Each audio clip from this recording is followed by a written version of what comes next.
नमस्कार मित्रांनो, आता दुपारचे 2:10 झालेले आहेत आणि मी आता अनुराधा बँकेमधून पैसे भरून निघलो आहे। आता मी माझ्या कस्टमरकडे जात आहे पैसे जमा करण्यासाठी।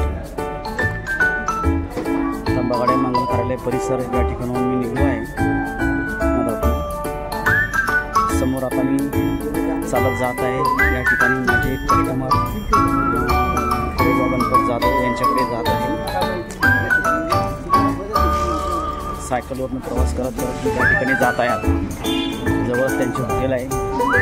माझी अनुराधा बँकेची पहिली पावती मी त्या ठिकाणाहून काढणार आहे। चला तर आता मी या ठिकाणी उतरतो आहे। या ठिकाणी त्यांची हॉटेल आलेली आहे।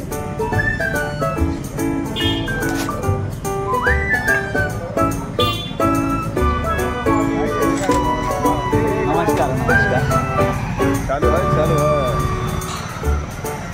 सायकल या ठिकाणी मी आता माझी उभी केली आहे आणि पावती काढण्यासाठी मी आता चाललेलो आहे। समोरच बजरंग टी सेंटर आहे। हे बजरंग टी सेंटर यांचा फार जुना व्यवसाय आहे। या ठिकाणी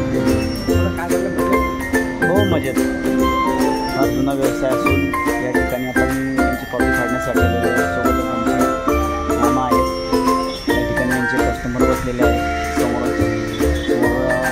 माझे कस्टमर दिसत आहेत। गणपत जात आहोत।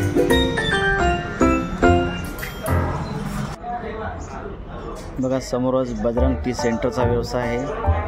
चहा, दूध, कॉफी आणि नाश्ता या ठिकाणी स्पेशल गुळाची चहा मिळते। खूप मेहनतीच्या जोरावर यांनी हा व्यवसाय सुरू केलेला आहे।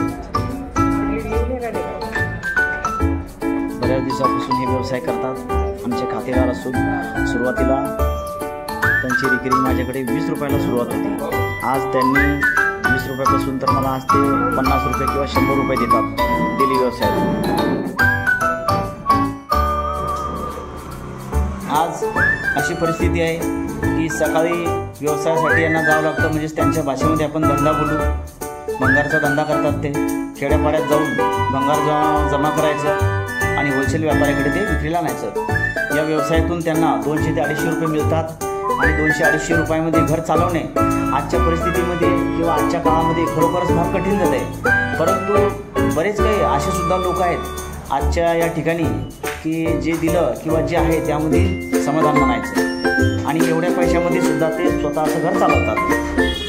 आजचं ताजं उदाहरण आपल्या समोर आहेत वागले भाऊ। समोरच बसलेले आहेत। खूप मेहनत घेऊन कष्ट करून ते 200-250 रुपये कमवतात आणि आपला प्रपंच या ठिकाणी चालवतात। धन्यवाद।